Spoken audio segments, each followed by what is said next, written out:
I stood up, still chuckling, and reached for the book.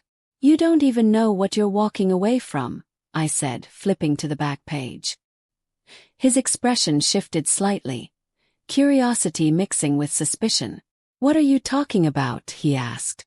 I pulled out the folded deed tucked into the final page and held it up.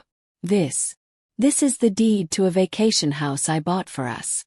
I was going to surprise you tonight. But I guess that's off the table now." His jaw dropped.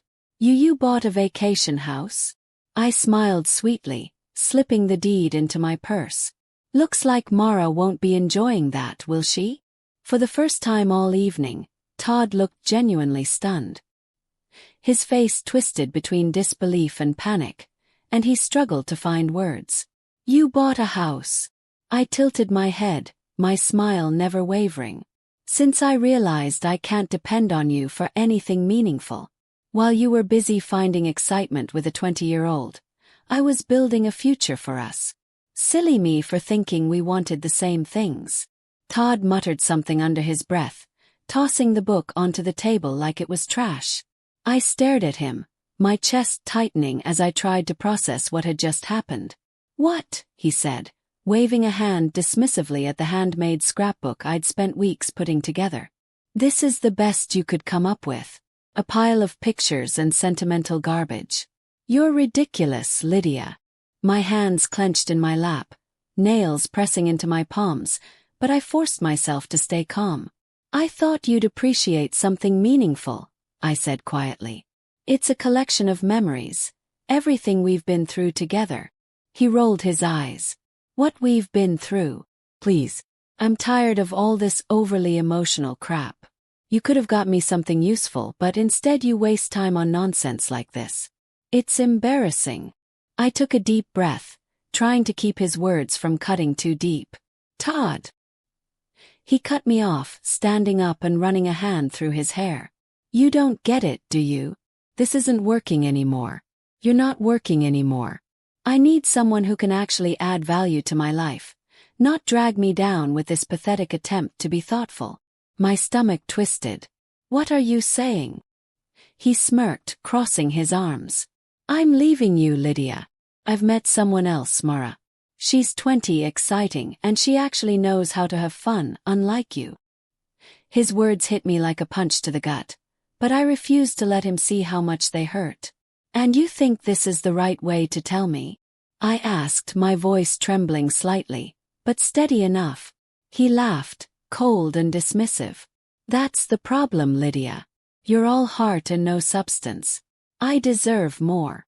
I sat there in silence for a moment, letting his words echo in my head. And then, to my own surprise, I started laughing. Not bitterly, not forced. It was genuine, loud, and it cut through the tension in the room like a knife. "What's so funny?" Todd asked, narrowing his eyes. He opened his mouth to argue, but closed it again, eyes darting to the book still lying on the table. It was clear he was trying to figure out how he'd missed this twist entirely. "You're overreacting," he finally said, though his voice lacked conviction. "This doesn't change anything. Mara and you," I cut him off, shaking my head. "Todd, I don't care. Take your exciting life. Just get out of mine. You've made it abundantly clear where I stand." I walked past him and into the bedroom we once shared. Behind me, I could hear him sputtering, pacing back and forth, probably trying to figure out how to salvage the situation without admitting he'd completely miscalculated. I packed a small overnight bag, pausing for a moment to look at the photos on the dresser. Wedding pictures, trips we'd taken, moments that once seemed full of promise. Now they felt like relics from another life, one I'd been clinging to for far too long. When I returned to the living room, Todd was by the door, arms crossed, trying hard to look composed. "You're really just going to leave?" he asked, his tone incredulous. "Yes," I said simply, brushing past him. "This is ridiculous," he snapped. "You're being petty, Lydia. You'll regret this." I paused at the door, turning back to face him. "Maybe. But at least I won't regret staying in a marriage where I'm nothing but a punchline to you." With that, I stepped outside. The cool night air hit my face, and with every step away from the house, I felt the weight of Todd's expectations lift from my shoulders. As I drove off into the night, the deeds safely tucked away, I realized something surprising. I didn't feel broken. Felt free. I drove off with the deeds safely tucked in my bag, but I realized I wasn't just leaving with my belongings. I was walking away with something far more valuable. Clarity. The kind that only comes after years of doubting yourself, and finally understanding that you deserve better than what you've been given. Let Todd have his fun. I was done playing the role of the loyal wife in his selfish little game. I headed straight to Grace's house. She was the only person I could think of who would truly understand what had just happened, without judgment, without hesitation.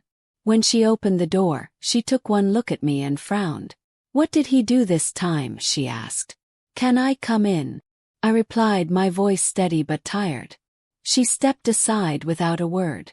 "Of course. Kitchen or living room?" "Kitchen," I said, knowing she'd already be reaching for the wine. Minutes later, we were seated at her small kitchen table, a glass of Merlot in front of me and her full attention across from it. She leaned back in her chair. "All right. Spill." I took a deep breath and told her everything, from the scrapbook to Todd's cruel words to his grand announcement about Mara. By the time I got to the part about the vacation house, her jaw had dropped. "He called you useless after everything you've done for him," she said, her voice rising with indignation. "And then had the audacity to tell you he was leaving for some 20-year-old. Are you kidding me?" I shook my head, swirling the wine in my glass. "Nope. That's Todd. Always so self-assured. Always thinking I'd just roll over and accept it." "But you didn't," Grace said, a smile breaking through her anger. "You walked out. You took back the house. Honestly, Lydia, good for you." Hearing her say it out loud made something inside me shift. I hadn't just walked away from Todd. I'd walked away from years of trying to be someone he could appreciate. Someone who would never be enough for him. "So what now?" Grace asked, snapping me out of my thoughts. "I don't know," I admitted. "I've been so wrapped up in making our marriage work, I don't even know who I am outside of it." Grace reached across the table and placed a hand over mine. "You figure it out, one step at a time. But first you stay here tonight. No arguing." Smiled. "Thanks, Grace." Later that night, as I lay on the couch in her living room, I felt the exhaustion of the day finally catch up to me. But beneath the tiredness was something else, relief. Todd was no longer my problem. 4 years, I'd bent over backward to make him happy. And now, I didn't have to anymore. I didn't know what the future held, but for the first time in a long while, I was excited to find out. The morning after I left Todd, I woke up on Grace's couch to the sound of my phone vibrating relentlessly on the coffee table. Groaning, I reached for it, squinting at the screen. Missed calls, 6 text messages, 14 total, all from Todd. I unlocked my phone and scrolled through the barrage. Asterisk, "Where did you go? We need to talk." Asterisk, "You're being childish. Lydia, you can't just walk away like this." The last one made me laugh bitterly. Walk away. That's exactly what he told me he was doing last night. Grace wandered into the room with a cup of coffee in hand. "Let me guess. Todd." "Bingo," I muttered, holding up the phone. "He's losing it." "Well, what did he expect?" she said, setting the coffee down in front of me. "You don't get to treat someone like garbage and then act shocked when they stop putting up with it." I nodded, sipping the coffee. "He's not used to consequences. He's always gotten away with everything. His arrogance, his selfishness. But not this time." "Damn right he's not," Grace said, a satisfied grin spreading across her face. Later that day, another message came through. One that caught my attention. Asterisk, "And I'll come by the house later. We need to sort this out." Asterisk. My house, I thought. He was still acting like it was his, like he had any right to come and go as he pleased. I considered replying, telling him to stay away, but then I remembered something Grace had said the night before. Let him stew in it for a while. So instead, I ignored the text and spent the day with Grace, helping her with errands and catching up on parts of my life I'd neglected for years. By the time I returned home that evening, Todd's car was already parked in the driveway. I parked on the street, took a deep breath, and walked up to the door. He was pacing in the living room when I walked in. His expression a mix of anger and desperation. "You finally decided to show up," he said, his voice sharp. "I live here," I replied calmly, setting my purse down on the counter. "What are you doing here?" "We need to talk," he said, his tone softening slightly. "This has gotten out of hand." I folded my arms, leaning against the counter. "What's gotten out of hand, Todd? The fact that I finally stood up for myself? Or the fact that you're realizing Mara isn't the prize you thought she was?" His jaw tightened. For a moment I saw it, the flicker of doubt behind his eyes. He thought he might explode, but instead, he sat down on the couch and ran a hand through his hair. "Look," he said, voice quieter now. "I made a mistake, okay? I wasn't thinking clearly. But we can fix this." I shook my head, a bitter laugh slipping out. "Fix this, Todd. This isn't a broken vase. This is years of you taking me for granted, dismissing everything I do, and expecting me to keep smiling through it all." "Lydia," he started, but I cut him off. "No," I said firmly. "You don't get to decide when we fix things. You made your choice. Now you can live with it." I grabbed my bag and walked upstairs, leaving him sitting there in stunned silence. The day after Todd's dramatic visit, I packed his things, left them neatly by the front door, and changed the locks. When he came back that evening, looking smug as ever, I met him on the porch with a firm expression and a folder in hand. "What's this?" he asked, glancing at the papers I held. "Your things," I said, gesturing to the suitcase by the door. "And this is the contact information for the lawyer I hired this morning. You'll be hearing from her soon." His jaw tightened, but he still couldn't resist one last jab. "You're being ridiculous, Lydia. You can't handle life without me." I smiled faintly. "We'll see about that. Now get off my porch." He stared at me, his confidence finally faltering before grabbing his suitcase and stomping off. Over the next 2 weeks, Todd's absence felt like a breath of fresh air. The house was quieter, cleaner, but more than that, it felt like my home again instead of a battlefield. I stayed busy, throwing myself into work, reconnecting with friends, and leaning on Grace for emotional support. She was thrilled to see me finally standing up for myself. "Good riddance," she said when I told her I'd kicked Todd out. "He was a leech, Lydia. You're better off without him." I knew she was right, but there were moments, quiet ones usually late at night, when doubt crept in. Had I really done the right thing? What if I ended up regretting it?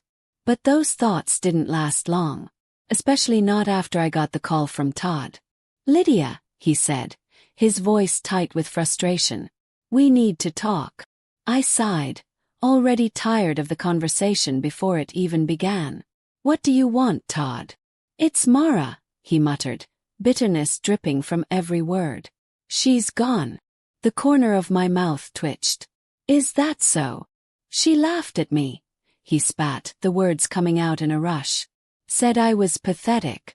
Said I threw away the only good thing I had going for me.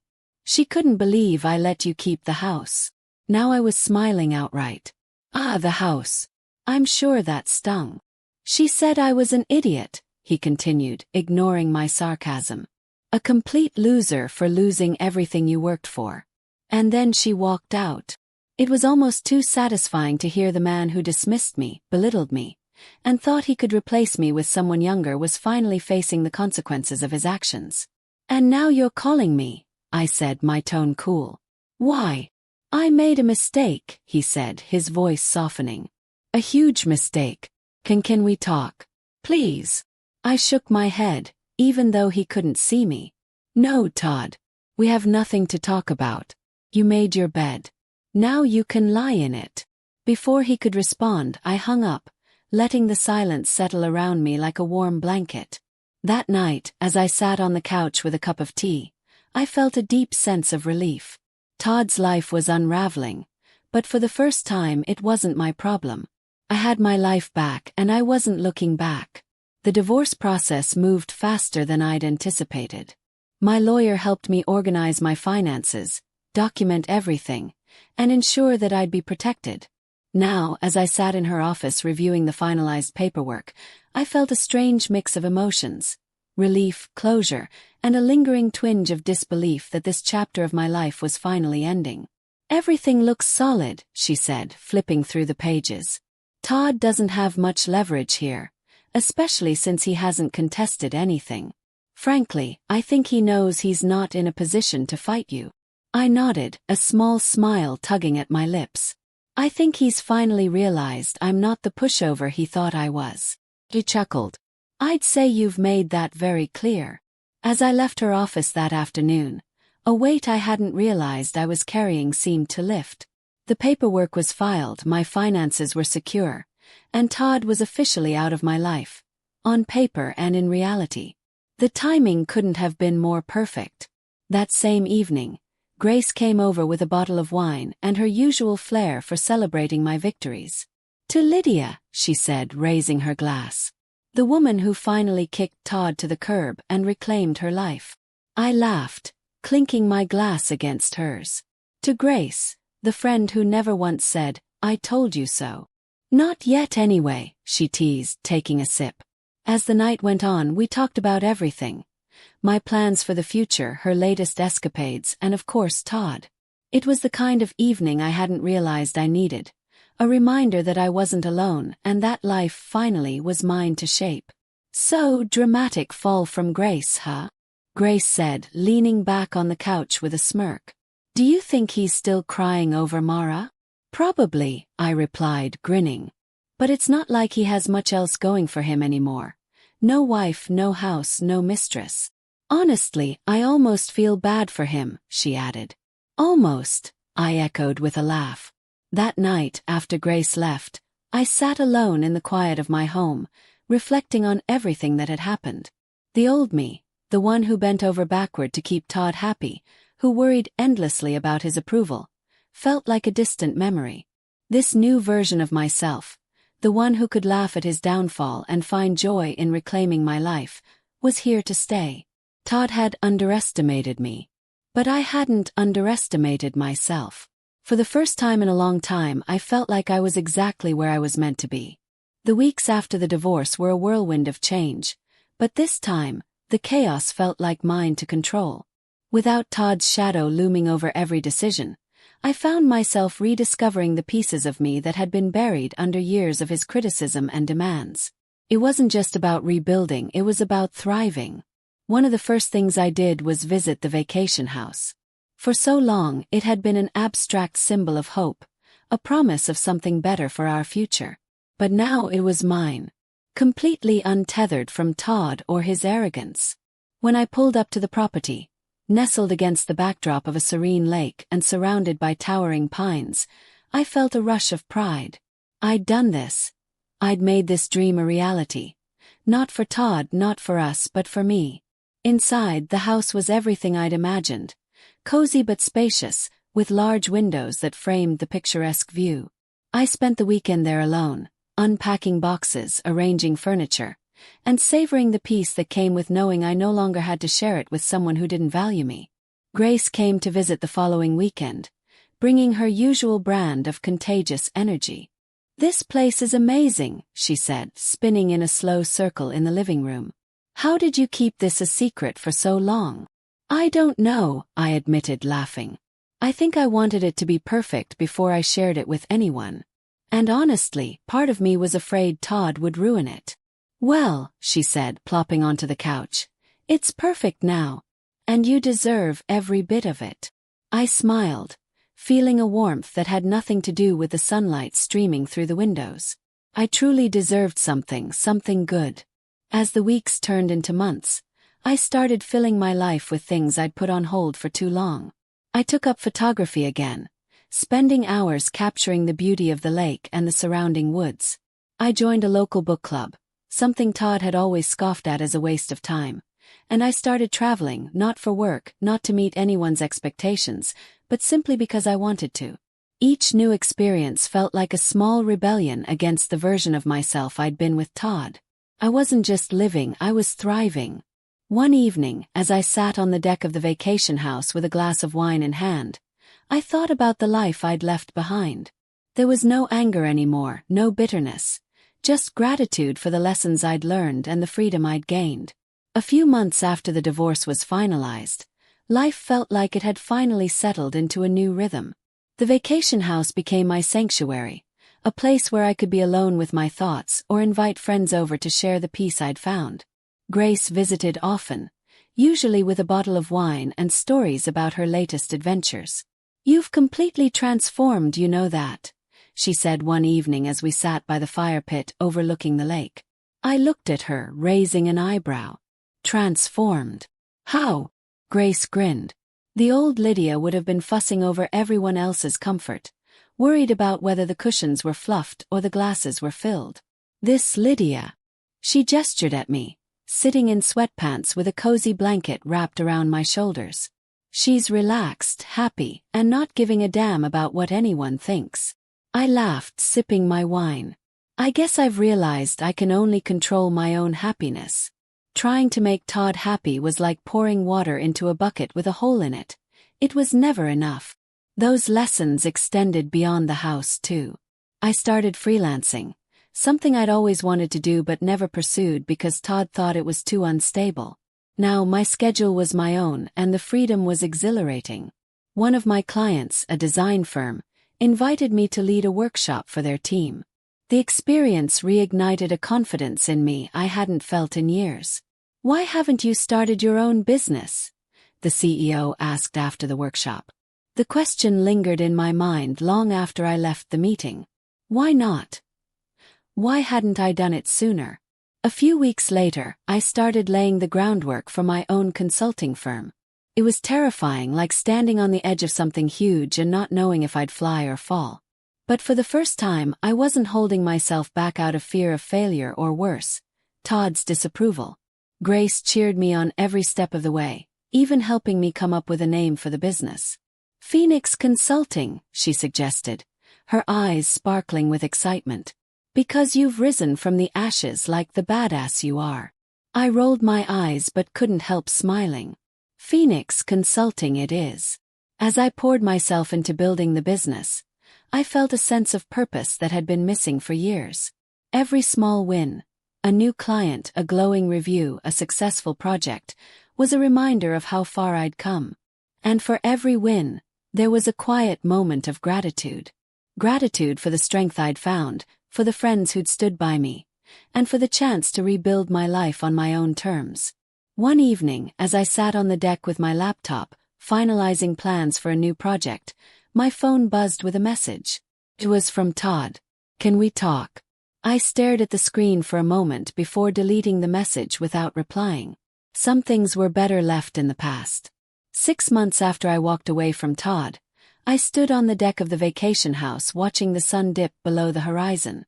The lake shimmered with hues of orange and pink, the kind of view that used to feel like a luxury, but now felt like a promise I'd made to myself and kept. I had built a life I was proud of. Phoenix Consulting was thriving, far beyond what I'd imagined when I started. The freedom to choose my clients, my hours, and my projects made me feel alive in ways I hadn't in years. Grace visited that evening, as she often did, carrying a box of pastries from a local bakery. "You know," she said, setting the box on the table, "I never thought I'd say this, but I think Todd did you a favor." I laughed, pouring us both a glass of wine. "You're not wrong. If he hadn't been such a jerk, I might still be stuck trying to make him happy." She raised her glass. "To Todd, the world's most clueless man, for setting you free." We clinked glasses, laughing, but her words stayed with me long after she left. I'd been so focused on moving forward that I hadn't stopped to reflect on just how much had changed. The timid version of myself who constantly sought Todd's approval felt like a stranger now. This new life wasn't just about escaping a bad marriage. It was about rediscovering who I was, what I wanted, and what made me happy. And for the first time in a long while, I felt like I actually knew the answers. As the stars began to dot the sky, I grabbed a notebook and pen, jotting down ideas for the future. A new marketing strategy for Phoenix Consulting, a list of places I wanted to travel to next, goals I hadn't dared to dream of until now. Later, as I closed the notebook and looked out at the lake, I realized something. I wasn't just free from Todd's expectations anymore. I was free from my own doubts. The ones that had kept me small and scared for so long. A month later, I received an email from one of my new clients. The subject line read, "Keynote opportunity." Curious, I opened it and scanned the message. They wanted me to speak at an upcoming industry conference about my journey as an entrepreneur, highlighting the success of Phoenix Consulting. For a moment I hesitated. Public speaking had never been my strong suit. Todd had often mocked me for fumbling over my words during casual conversations, let alone something as formal as a keynote speech. But this time his voice didn't matter. I hit reply and typed, "I'd be honored to participate." Preparing for the keynote became a new focus, and with Grace's encouragement, I poured my energy into crafting a speech that felt authentic. "Don't sugarcoat anything," she advised. "Tell your story the way it is. Failures, triumphs, all of it. That's what people connect with." And that's exactly what I did. The day of the conference arrived. As I stood backstage waiting for my turn to speak, I felt that familiar mix of nerves and excitement. When the host introduced me, I walked onto the stage to polite applause. Taking a deep breath, I began.